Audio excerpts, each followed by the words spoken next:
Where does the whole concept of leave and cleave come from? Culture is kind of like, no, you need to hold on to relationships. Where do you draw that line as a Christian? And we'll get into that. Hello and welcome to Down Home with the Coonrod Clan. My name is Stephanie. This is my husband Brett. Hi. And today we are going to be talking about leaving and cleaving. Yes, that's right. So today we want to cover a few topics. Number one, what does it look like, or what does it mean to leave and cleave? What did we do right or Wrong? And what can you learn from us? Hopefully you'll have something to take away that you can apply to your own marriage. First, let's start off with, where does the whole concept of leave and cleave come from?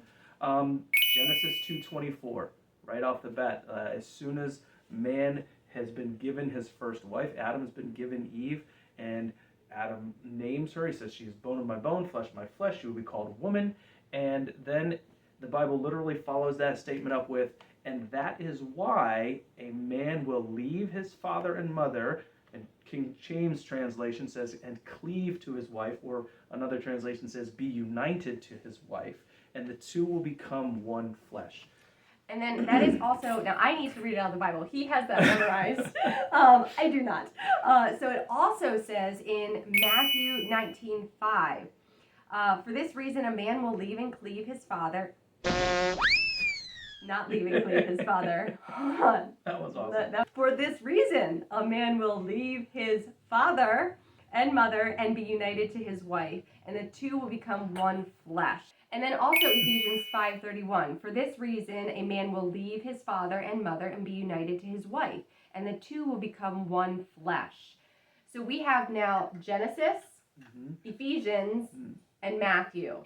And I think there's other places in the Bible as well, but we've got three right there of talking about leaving and cleaving. That's right. So what does it mean to leave and cleave? Leaving and cleaving is ultimately a point in your life where you've gotten married and you are going to still honor your parents, but you're no longer under their authority. Your new sort of authority, but the new person that you're going to go to for things is your spouse. So cleaving is you are now one flesh with your spouse. You are no longer under, like Brett said, your parents' authority. Right. Yes, you still need to honor them, but you're not going to them for your needs. You're going to your spouse. If you need an answer for something, and you make the decision together as one flesh. Yes. Again, that does not mean you can go to a parent or even someone else and gain wisdom or ask their advice. That's fine, but they shouldn't be making the decision for anything in your marriage. Right. So I have several examples of where I failed miserably in this, like horribly. Well, why don't I go first, and I'll talk about my examples of where I failed in this area, and then we can move on to yours, because I failed first. So let's start there. For me, my failure in leaving and cleaving came pretty early on in the marriage, in that I would go to my parents when I had problems with my spouse, with Stephanie. I would just call them up, and I would kind of vent and all these issues that came up, and I didn't talk to her about them as much as I talked to my parents about them. And I still kind of talked to her about the issues, but I kind of mainly vented to my parents. And so that was not healthy, because it wasn't getting the issues out into the open. It was he was basically airing my dirty laundry, or our dirty laundry, to them when he hadn't spoken to me at all about it. So I had no idea that he was having a certain issue or had a problem. He was going directly to someone else, and yes, it was a parent that he was going to. And so and in that situation, it also creates family dynamics that then a parent only knows the icky, like only the bad. They didn't get to see the makeup of that, like the heart to heart that came out of that. So there's really no good in taking your dirty laundry to family members. That I would consider that gossip. And there really is unless you have someone in your family who is actually able to give really good advice, like almost separate out, like if they're a trained counselor and they can give advice and they're willing to give good advice without being biased, that's the word, like, and that's really hard. Like if you have someone that can do that, that's great. That is really, really, really hard to find someone, especially a parent, who can be biased in a situation. So sometimes advice that is given is, "Oh, you poor thing," or "Oh, come here, let me, cajole you a little bit." And that's going to be a parent's reaction. That's a parent's because reaction. They love their kids, yes. and they want to support their child, and so yes. of course that's kind of leads to more arguments, which you can watch our video on arguments later for that. Yeah, and and so that is something that Brett did, and it did create issues. Mm-hmm. For me, I am just at fault. Like, just again, we both had made huge mistakes in this area, and again, hopefully you'll hear this and be like, "Oh, we do this too. We should stop." That's the goal of this. Don't make the same mistakes that we have. But my main area that I was making a mistake in is I was relying too heavily on the opinions of my side of the family, their opinion of a situation or something like that, of anything. I would put that above Brett. And it could have, and it was very piddly things. Some things were very minor, like, you should put a window here. You're gonna want to put a window here. We were doing construction on our house, and I would listen to that person instead of even discussing it with Brett, who had a different opinion of the matter. There was also when we went to purchase one of our homes, I wanted the blessing from a family member. I wanted them to give me their blessing before I signed the dotted line. Like, I know you might be listening and be like, "You did what?" Yes, I did. Like, above my spouse. Like, how ridiculous is that? Like, and we can talk and laugh about it now, because looking back, I'm like, I cannot believe I did this. And mind you, this was just a few years ago. We're not talking about early in our marriage. This was our first home that we purchased. Right. Like, this was the third home we purchased? Third home we purchased. This was later in our marriage that I was still relying on somebody else's thought and opinion, and even needing their blessing over Brett.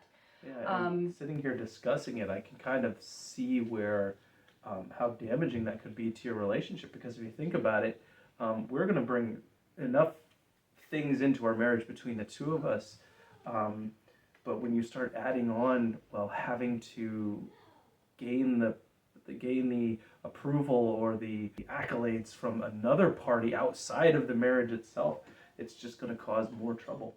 And it did. I mean, for us, it did. And you really are. You're bringing in a third or a fifth or a sixth or a seventh party into your marriage.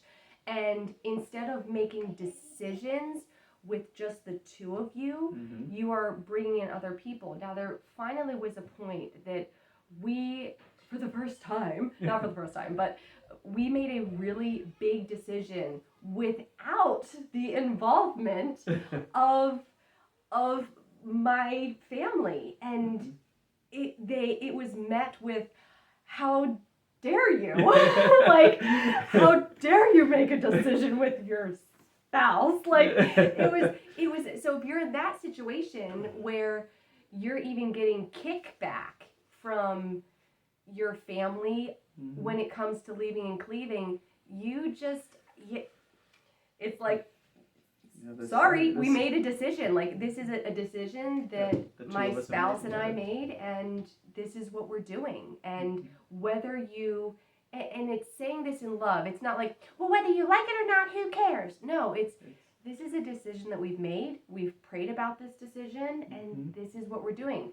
And if it's a bad decision, then God will lead us in another direction. And so I hope you're hearing both of these things. There's other things that you could do that aren't leaving and cleaving. And I'm going to give the example. I know I'm talking a lot. No, it's okay. But my daughters and I were watching the Father of the Bride 1 and 2 movie. And during the second movie, now in both movies, the girl character, the one who is getting married, and then in the second movie, the one who's having the baby, but the girl who's getting married, every time she had a fight with her, it was boyfriend in the first movie, husband in the second movie. First movie and second movie, she went home. Like, she would argue with her boyfriend, her husband, but then she would go to her dad, run home to her dad. During the second movie, as we're watching this, my preteen makes a comment, like we're all sitting down watching, and she makes this comment of, ew, that is so, like, immature. And so I was like, oh, learning opportunity. So I paused the movie, and we discussed this, because the other kiddos that were in the room didn't really understand why that was so immature. So again, learning opportunity. So she should not have gone to her daddy. She should have gone back to her husband and the fun. Work it out, yes. Right? You go to your husband. You don't call mom and dad and then, well, how dare they do this? And mom and dad are just going to go, you're right, how dare they do that? And then and that's what happens. You sit down with your husband or your wife and you work it out. You talk it over. You say, hey, you hurt my feelings. When you said this, it made me feel like that. And it happened in the movie where the dad just basically kind of cajoled her a little bit. But yes, he did point her to go back to the spouse. But still, his response should have been, young lady, you go back to your house and work this out with your spouse. That's like, right. I'm no longer your authority here. Your spouse is. If you need advice, fine, but I'm going to tell you this. Love him, honor him, respect him, go home. Like, that's right. That's right. So that might be something if and that was kind of what you were doing, but this person was like physically going back to the house. Like, so that probably created, and it did in the movie, like she was like physically leaving as well, and that might be a trigger for someone. I know that that's a trigger for me. That might be. We should have said that in the last video. That's right. We were talking about boundaries in our last video, and I should have added in like leaving, like physically walking away. We should have added that in. So if you're watching this video and that video, know that we're gonna add that in here. It's a sequel. Anyway, so I mean, yes, those are all things that we were talking about what not to do, but now let's talk about what you should do. Now, we insinuated a little bit, but let's talk about really what leaving, cleaving, what you should do in a marriage. So leaving and cleaving in a marriage really is making your spouse the one you go to for everything. When you have an issue, even when it's with them, you go to them lovingly and respectfully and kindly, but you still go to them. You don't go to outside sources. Going to outside sources, again, it's just going to add more voices in your head when you already have enough between the two of you. And we're not just talking about arguments. Like, I know we brought up a lot of our examples were arguments, but not all of them. So even when I was saying we purchased a home and needed somebody else's validation, or making big decisions, those are decisions that if you are working with your spouse and you come to something where you need guidance and wisdom, then say, hey, I need to get a little wisdom on this, or I'd like to get a little bit more guidance. Let your spouse know that you would like to do that. And you can even let them know, like, hey, I want to talk to our pastor about this, or I want to talk to Susie Q about this. Can I just get her opinion on this? Yeah. If you are doing the things that we were doing, stop. Because you're not biblically leaving and cleaving your spouse. You're still mooching off of your parents. I don't know emotionally mooching. Is that a word? Mooching off of them, or you can be tied still to your parents, and you can have a close and intimate relationship. It just can't cross that line of not being one with your spouse. Yes. Right. Yes. You don't want to be. It's a fine line there. And become one flesh. You don't want to kind of divide yourselves by splitting yourself between family. I do want to end on one thing. I know we were speaking about obviously our families and our parents, but I want to say this: our family this was us. This was our mistake that we made in our marriage. So if our parents or our family are watching this and are like, oh no, we did something wrong. No, you didn't. Not at all. It was us. We should have had more of a better understanding of what leaving and cleaving was. So please hear our hearts on that if our family is watching. We love you all. And anyway, so that's it for today. We, again, like I said, hope this helps you in your marriage and brings you closer together as one flesh. That's right. And ultimately closer to Christ. So we will talk to you guys next time. Have a great day. All right, bye.